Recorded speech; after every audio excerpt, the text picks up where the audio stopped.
The allegations are so absurd that even Republican-controlled committees, looking into it, have dismissed them. And, Attorney General Barr has dismissed them. But, this is an example, I think, of a larger problem. Well, two larger problems, which don't get as much attention, understandably, when you've got high unemployment and a pandemic raging, because it doesn't touch people's day-to-day lives. But one of the central foundation stones of a democracy is the idea that you do not allow the politicization of the criminal justice system, the intelligence system, the military, right? That is stuff that you keep out of politics. That's former US President Barack Obama there, calling Donald Trump's allegations that he interfered in the 2016 election as absurd. A few years later. This report from Substack, citing multiple unnamed sources, claims the U.S. intelligence community asked foreign spy agencies to help spy on more than 24 associates of Donald Trump in the run-up to the 2016 election. It reads in part, quote, President Barack Obama's CIA director, John Brennan, had identified 26 Trump associates for the Five Eyes to target. A source confirmed that the IC had identified them as people to bump or make contact with or manipulate. They were targets of our own IC and law enforcement, targets for collection and misinformation. Now, the Five Eyes nations are the U.S., UK, Canada, Australia, and New Zealand.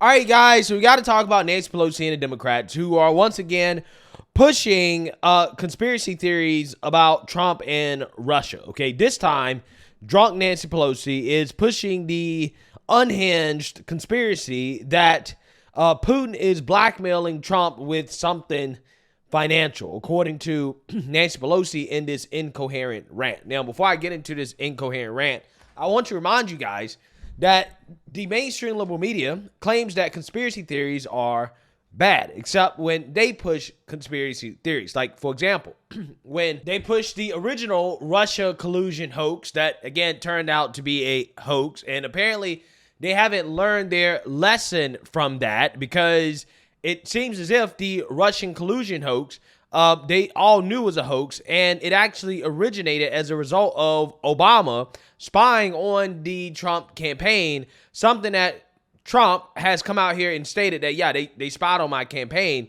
And the liberal media said, no, that's a conspiracy, right? It's a conspiracy that Obama spied.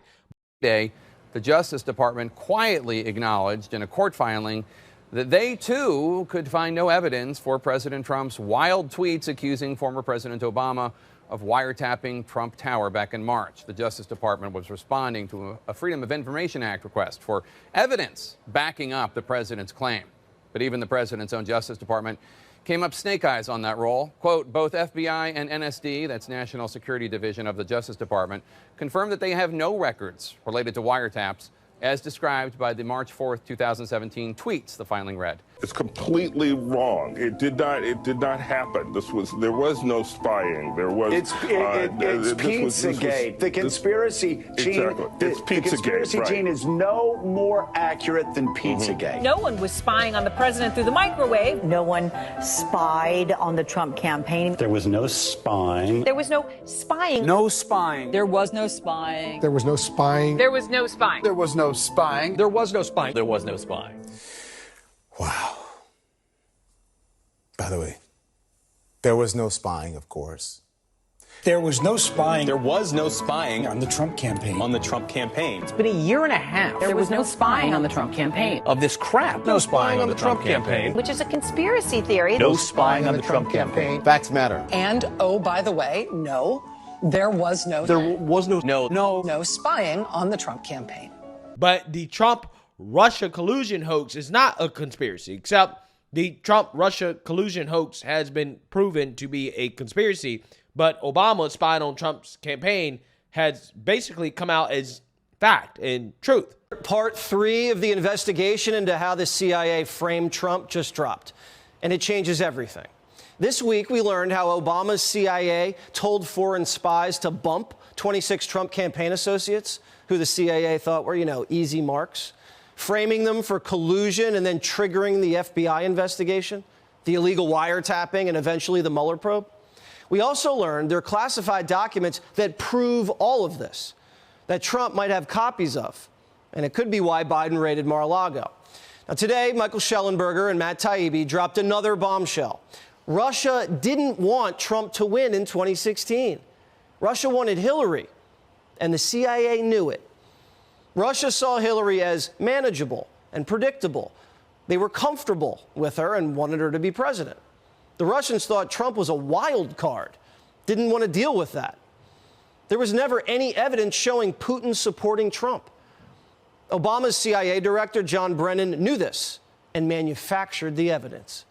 He manipulated other assessments, buried high-quality intelligence, and then manufactured a conclusion that 17 agencies agreed Russia interfered in the 2016 elections to help Trump. And then the press ran with it, and the country was brainwashed. Now, according to these new reports, these were similar tactics the CIA used with the WMDs. This has severely wounded our body politic, warped our minds, and wrecked our trust in national security institutions. We deserve the full accounting of this hoax immediately, every document involved. Thankfully, Matt Taibbi and Michael Schellenberger have made great progress, and Mike joins us now. Mike, tell us what this new cooking the books situation really is all about. Sure, Jesse, it's good to be with you. Well, I think some people wonder if this is old news or maybe if this has been reported. I want to assure you that it has not been reported until now. I can also assure you that there are current members of the House Intelligence Committee that are unaware of a 50-page report that the CIA is currently hiding at its headquarters. There may be other copies elsewhere, but there is the top secret copy at the CIA proving without a doubt, according to our sources, which are multiple credible sources, that Russia, in fact, favored Hillary Clinton, not Donald Trump, in 2016, that they used the Steele memo, the infamous political document commissioned by the Hillary Clinton campaign, to cook the intelligence, as they said, for the early January 2017 intelligence community assessment claiming that the Russians favored Trump falsely, that relied on the Steele memo. That 50-page report continues to exist. It likely exists with the other intelligence information, including potentially raw intelligence documents, showing that the evidence was very strongly on the side, the best evidence was on the side that the Russians favored Clinton for the continuity and stability, that they were concerned about Trump for being erratic and being an unknown quantity, and that the quality of the evidence that contradicted that was much lower, and that Brennan's people manipulated the sourcing, so to speak, the quality ranking given to the sources to come up with really the opposite outcome of what the truth was. Yeah, so once again, you can file the conspiracy theories that the liberal media tells you not to believe as just delayed facts, right? I mean, that's kind of how it works every single time. And the facts that the mainstream liberal media tells you that you must believe or else your conspiracy theories actually turned out to be a conspiracy theory every single time. Okay, so what you see there, okay, is basically evidence that Putin actually wanted Hillary to win over Trump. Putin was not actually pulling for Trump, which again goes against the claim that Trump is a puppet of Putin, right? It also is very consistent with what Putin has recently come out and said, which is that, hey, I want Biden to win because Biden's more predictable. Trump is a wild card, right? Trump is a madman, okay? It is called the madman theory for a reason, okay? And Trump definitely is a madman, and that's a good thing, okay? I mean, this is the type of guy that probably would nuke Moscow, right? If it came down to it, okay? I mean, I kind of believe that he would, and I think Putin believes that he would, and that keeps our political opponents at bay. And there's a reason why Putin didn't invade any new countries when Trump was in office, but he did under Bush, he did under Obama, and he did under Biden, right? But again, the mainstream liberal media tries to tell it, oh, no. Putin's just doing reverse psychology. He don't actually really want Biden. He wants Trump, right? This whole Trump is a puppet of Putin conspiracy from the mainstream liberal media. It's one of the most ridiculous things I ever heard. So now they got a new one, right? You got Nancy Pelosi coming out with a new one, and she's going to peddle this on MSNBC with Jen Psaki, and Jen Psaki is going to listen to her nonsense without pushing back. And again, clearly Nancy Pelosi is drunk here, but again, this network has sunk so low in regards to credibility. They're once again platforming Russia-Trump conspiracy. So let's listen to the latest one. Putin is probably the richest person in the world. Probably the richest person in the world. Forget all these ratings that people have. The richest person in the world. He's also the most, well, not the most evil, stiff competition for that honor, but nonetheless among the top 3 or 4 most evil people in the world. What does he have on Donald Trump that he have to constantly be catering to Putin? Telling Putin, go into these countries, NATO countries. NATO was there to stop Russia, to keep Russia out. They have been successful for nearly 75 years. We will celebrate that security success. And then we have, what's his name? I usually have him nameless, saying he doesn't support NATO and encouraging Russia to invade NATO countries. You know what's crazy about this? Is that this is the same network that say, well, we won't platform Trump's lies. But yet they allowed Nancy Pelosi to lie on their platform. Trump never said that I don't support NATO, right? Or we will not support NATO. He never said that, right? I mean, he was telling the story. I don't have to tell the story. You guys know, right? You guys know what he was trying to say, okay? He was using the art of the deal, okay? He was trying to get our so-called NATO allies to actually pay their fair share for defense, okay? Because essentially what they're paying for is the U.S. military to go to war for them if Russia happens to invade, because they're damn sure not going to defend themselves against Russia, right? So they're paying for us to defend them. And he's like, look, yeah, I mean, you got to pay, right? At the end of the day, you got to pull your weight. He's using a negotiation tactic. That's clearly what it was. But again, you know, this is how they interpret it in the media. And again, Jen Psaki's not going to push back, even though Nancy Pelosi's just lying on the network. But it is what it is. She's drunk. He who shall not be named. I know Voldemort well, so there's another guy kind of like him. What do you think? We're all wondering this question, Speaker Pelosi. What do you think Putin has on him? I mean, it sure seems like something, as you've said a few times, given that he refuses to criticize him, that he seems to be a fanboy of him. See, it's crazy how these people think that foreign policy has to be, oh, we must be antagonistic at all times to our enemies, right? Like, these people don't understand diplomacy. They don't understand, like, you know, hey, let's actually try to negotiate with our enemies, right? Let's not always be trying to go to war, okay, or to blow stuff up, or to invade a country, or to do what we normally do with foreign politics, right? Or foreign policy. Let's not do that. Let's actually try to be diplomatic, right? Let's be friends, okay? Let's actually meet with each other, talk, listen, right? No, this is a foreign concept in our foreign policy establishment. Again, these people got mad at Trump meeting with Kim Jong-il. I mean, when Trump was in office, Rocket Man, he was pretty at bay, right? We had him under our thumb for the most part. He didn't try Trump. Putin didn't try Trump. Okay, there was a lot of people that didn't try Trump. Okay, Iran tried to try Trump, and Iran faced the consequences for trying Trump, right? And that's kind of how it goes, right? That's how it goes. So, you know, again, it's just funny to me how Trump's single greatest strength as president literally is his foreign policy. I mean, Trump's foreign policy is legendary. Okay, I mean, this guy bought relative peace to the Middle East. You know, the Abraham Accords, he deserves a Nobel Peace Prize, but yet these people are trying to pretend like he's some type of threat to the world, okay, and that he's a butt buddy of Putin when Putin didn't invade Ukraine under Trump, right? Putin was like, hey, you know, I'm not really going to make any crazy moves while this guy is in office, right? And Putin has come out and said, yeah, I prefer Biden to win over Trump, and these people are coming out and basically saying the exact opposite of what Putin actually said. Again, we just had a bombshell report come out showing that, no, Putin actually wanted Hillary to win. Putin never wanted Trump to win because Trump is unpredictable, which makes sense, right? It actually makes sense. You don't want to deal with an unpredictable person, right? Especially when you talk about geopolitics, foreign policy. You want to deal with somebody that is predictable. You know what they're going to do, okay? Because it makes it easier for you to plan around that individual, right? Somebody like Trump, again, he's a wild card. We don't know what this guy is going to do. Again, that's a hard person to deal with. That's a difficult person to deal with. Nobody wants to deal with that, okay, as a world leader. Are you worried Well, at all? during the Mueller...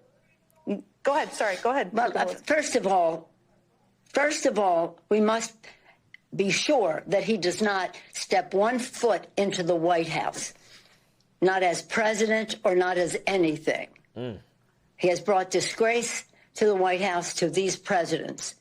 I talked about George Washington. It's also President's Week for Abraham Lincoln. When Abraham Lincoln died, it was embroidered in his coat that night at that theater, one country, one destiny. And he gave his life to unify our country. And now we have someone who had the honor of serving in the White House, didn't consider it an honor, didn't consider his oath of office to protect and defend the Constitution. And on this week, speaking out the way he did about Navalny shows you that he is a person without values. He looks like he's going to be a person without dollars either, but the values are what concern us. Yes, the dollars. So I don't know what he has on him, but I think it's probably financial. I think it's probably financial, either something financial he has on or something on the come. Yeah, let me ask you about that. He expects to get. Wow. Yeah. So Nancy Pelosi is peddling the new Russia, conspiracy that Putin had something financial on Trump. I think that's why she started off the rant saying that Putin is the richest man in the world, right? As if like Putin has bought Trump, right? When Trump is a billionaire, okay? And even despite the financial persecution of Trump, Trump is still in a good place financially. Even CNN has admitted that. Category, is there any good financial news for Trump? Yeah, so very interesting. And Audie, in fact, was the one who pointed this out to me. Trump's Truth Social share worth. So back in 2022, it was about $700 million. Last year, it was less than $100 million. But there's this idea, essentially, that Truth Social will, in fact, be able to go public. And how much would Trump's shares be worth if it does, in fact, go public? It could be upwards of $4 billion. That's billion with a B, not million with an M. Now, of course, keep in mind that Trump can't sell these stocks for another 6 months. But the fact is, we've had all this bad news for Trump. This could be good financial news for Donald Trump. Harry Ann, great to see you. Yeah, so you see now you heard that, okay? The mainstream liberal media, right, they're peddling the new conspiracy about Trump is that, he's Vladimir Putin's butt buddy, right? They'll probably come out with some document saying that, I don't know, he likes to get pissed on by Russian prostitutes like they did before, right? There's going to be all types of crazy stuff. These people are the reason why Trump continues to get stronger and stronger and stronger. These conspiracies that they come up with are entertainment for me at this point, right? I don't even get mad anymore. I'm like, yeah, I'm glad you're pushing this stuff, right? I'm glad that you're doing it because it does nothing but really help Trump. It makes these people so much less believable, okay? And they really are like, the boy that cried wolf, right? They spent so much time, criticizing Trump over the smallest things. Again, this current situation with Russia and the Putin opposition leader dying, and them trying to say that Trump was responsible for it. Again, this is what I'm talking about. Everything is Trump's fault. Trump is evil. Trump is the worst thing ever. Again, I think it just really makes people want to support the guy even more, and that's why he continues to get stronger and stronger and stronger, right? I'm trying to figure out when they will actually realize that they're working against themselves. But hey, it is what it is. I welcome the Trump derangement. Let me know what you guys think. Make sure you like, comment, and subscribe. Most importantly, share a Black conservative perspective. Peace.